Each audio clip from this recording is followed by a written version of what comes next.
Hello students, welcome to West Bengal English medium guide. তো আজকে আমি তোমাদের কোয়েশ্চেন অ্যান্সার্স দেব। ক্লাস 6-এর সঞ্চয়িতা বইয়ের গল্প অসহযোগী, লিখেছেন মানিক বন্দ্যোপাধ্যায়। তো প্রথমে আছে কিছু শব্দার্থ। আড়তদার, যে ব্যক্তি অপরের মাল নিজের গোলায় রেখে দালালি নিয়ে বিক্রয় করে। দুরন্ত, দামাল বা অশান্ত। সামর্থ্য, ক্ষমতা, চটালে, বিরোধিতা করলে। শটান, সরাসরি জিম্মা, হেফাজত। চালচলন, আচার ব্যবহার। চাপল্য, ঔদ্ধত্য। আবদার, বায়না। ভাড়ার, ভাণ্ডার। হাঁকিয়ে দিল, দর্প ভরে তাড়িয়ে দিল। ফতুর, নিঃস্ব। রিলিফ, ত্রাণ। খাপছাড়া, অসংলগ্ন। ইস্তাহার, বিজ্ঞপ্তি বা প্রচারপত্র। এরপর আছে সঠিক উত্তরে টিকচিহ্ন দাও। 1 নম্বর, রমেনের বাবা হর্ষনাথ ধনেশগঞ্জের মস্ত। উত্তর হবে আড়তদার। 2, 1 বছর পরে পুজোর ছুটিতে রমেন। উত্তর হবে রস্বই, বাড়ি এলো। 3 নম্বর, বাড়ির ভাড়াটাই প্রায় ছোটো খাটো একটি। উত্তর হবে দীর্ঘই, গুদাম ঘর। 4 নম্বর, পরদিন সকালে আড়তে ও আড়তের সামনে শুরু হয়ে গেল। উত্তর হবে হইচই কাণ্ড। 5 নম্বর, ভোরে রমেন নিজে গিয়ে থানায় খবর দিয়ে এসেছিল তার বাবা আজ চাল। উত্তর হবে বিতরণ করবেন। এরপর আসছি সত্য মিথ্যা। 1 নম্বর, রমেনের বাবা হর্ষনাথ ধনেশগঞ্জের মস্ত জমিদার। মিথ্যা। 2 নম্বর, লুটিয়ে পড়ল মিসেস বসুর পায়ের তলে, প্রার্থনা করলো রমেনের চরম শাস্তি। মিথ্যা। 3 নম্বর, ছেলেদের নিয়ে দল টল সমিতি টমিতি করে চাঁদা তুলবার জন্য।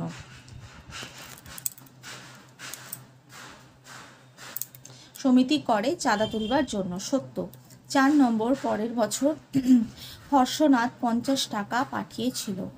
মিথ্যা। বাড়ির ভাড়াটাই প্রায় ছোটোখাটো একটা গুদাম ঘর। সত্য। আচ্ছা, নেক্সট আসছি শূন্যস্থান পূরণ করো। 1 নম্বর, দামি দামি ভেট নিয়ে সে শটান হাজির হলো একেবারে ম্যাজিস্ট্রেট সাহেবের বাড়িতে। 2 নম্বর, শহরতলিতে সূর্যপদর বাড়ি। 3 নম্বর, দিন 7 পরেই কিন্তু তার মনে খটকা লাগে। 4 নম্বর, আগে হর্ষনাথ রমেনের মার কাছ থেকে ভাড়ারের চাবি সংগ্রহ করলো। 5 নম্বর, তারপর বটতলার খাওয়া শেষ হলে সকলকে হাঁকিয়ে দিল।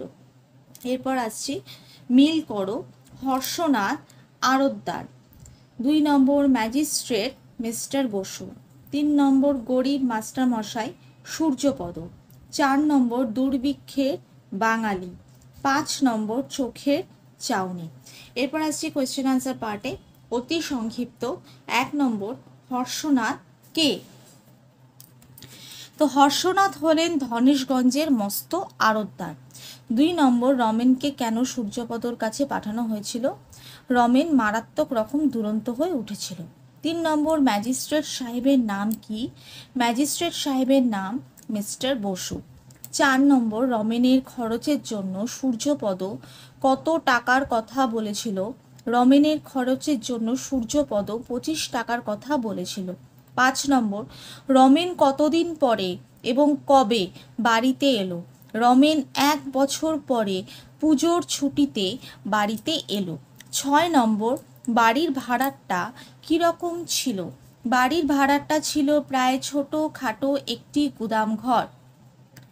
7 নম্বর, হর্ষনাথ ব্যবসার কাজে কদিনের জন্য বাইরে গেল? হর্ষনাথ ব্যবসার কাজে 3 দিনের জন্য বাইরে গেল। 8 নম্বর, কোথায় এবং কবে হই হই কাণ্ড শুরু হয়ে গেল? হর্ষনাথ বাইরে যাবার পরের দিন আড়তে ও আড়তের সামনে হই হই কাণ্ড শুরু হয়ে গেল। 9 নম্বর, আড়তের প্রধান কর্মচারীর নাম কি? আড়তের প্রধান কর্মচারীর নাম নিতাই চরণ। 10 নম্বর, 150 ছেলে গুদাম থেকে চাল বের করে কি করেছিল? 150 ছেলে গুদাম থেকে চাল বের করে বিতরণ করেছিল। আচ্ছা, নেক্সট আসছি। আচ্ছা না, আগে কোয়েশ্চেন আনসারটা শেষ করে নিই, তারপর তোমাদের ব্যাকরণগত দিয়ে দেবো। আচ্ছা, সংক্ষিপ্ত। রমেন যে মারাত্মক রকম দুরন্ত হয়ে উঠেছিল সে সম্বন্ধে কি জানো? রমেন মারাত্মক রকম দুরন্ত ছিল। তার বাবা হর্ষনাথ বাবুকে 2-3 বার কোর্টে যেতে হয়েছিল ছেলে রমেনের দৌরাত্ম্যের জন্য। একবার ম্যাজিস্ট্রেট সাহেবের ছেলেকে মেরে রক্তারক্তি কাণ্ড করে দিয়েছিল রমেন।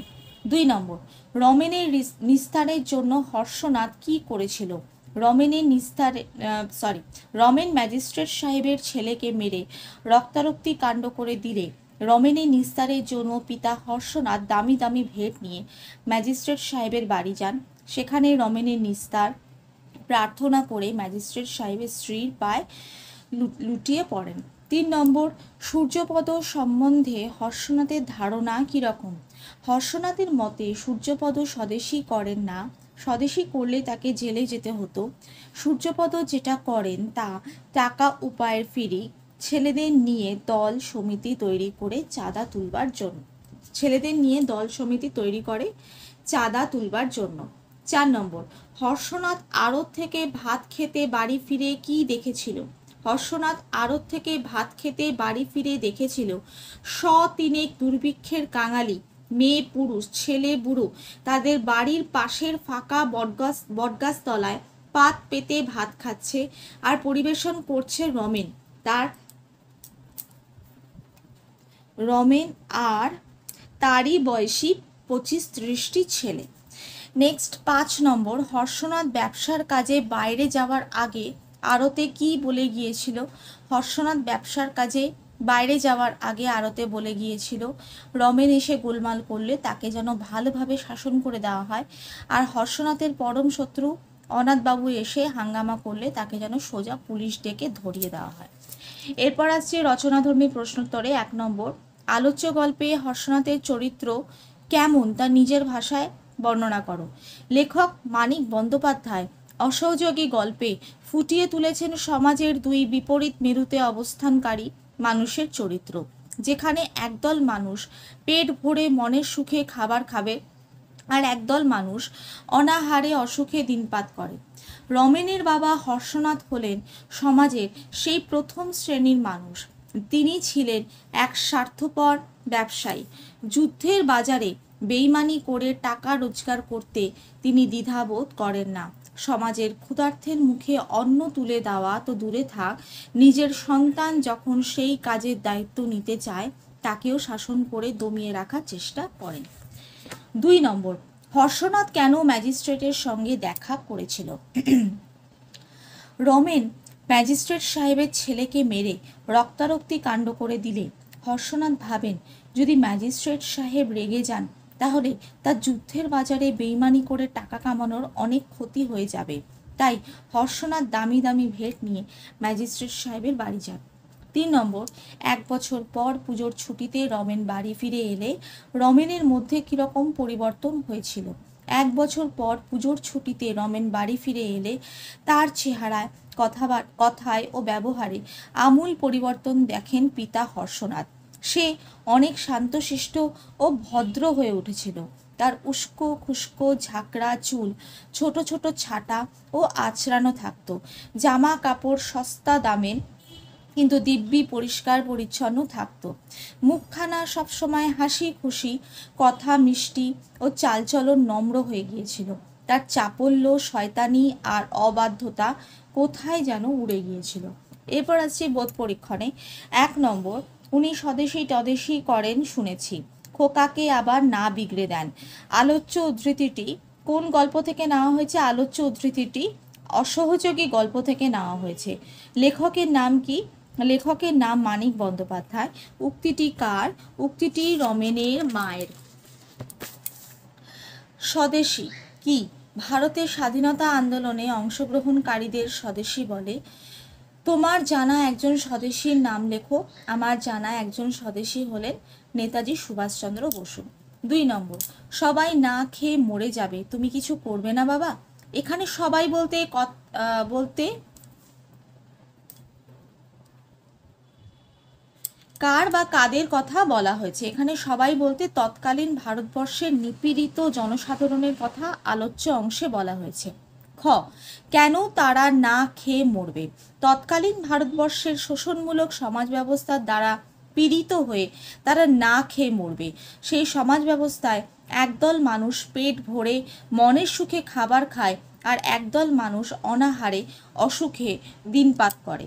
গ, বক্তার বাবার কি করা উচিত ছিল?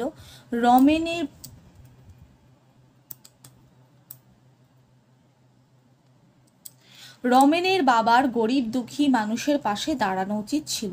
3 নম্বর, ছেলেকে সামনে রেখে গুম হয়ে রইল, তার কান্না পাচ্ছিল। ছেলেকে সামনে রেখে কে কেন গুম হয়ে রইল? ছেলেকে সামনে রেখে হর্ষনাথ গুম হয়ে রইল কারণ তার একমাত্র ছেলে গুদাম ঘর থেকে সমস্ত চাল আশেপাশের গ্রামের হাজার হাজার লোকের মধ্যে বিলিয়ে দিয়েছিল। খ, কেন তার কান্না পাচ্ছিল? হর্ষনাথ কৃপণ প্রকৃতির লোক ছিল।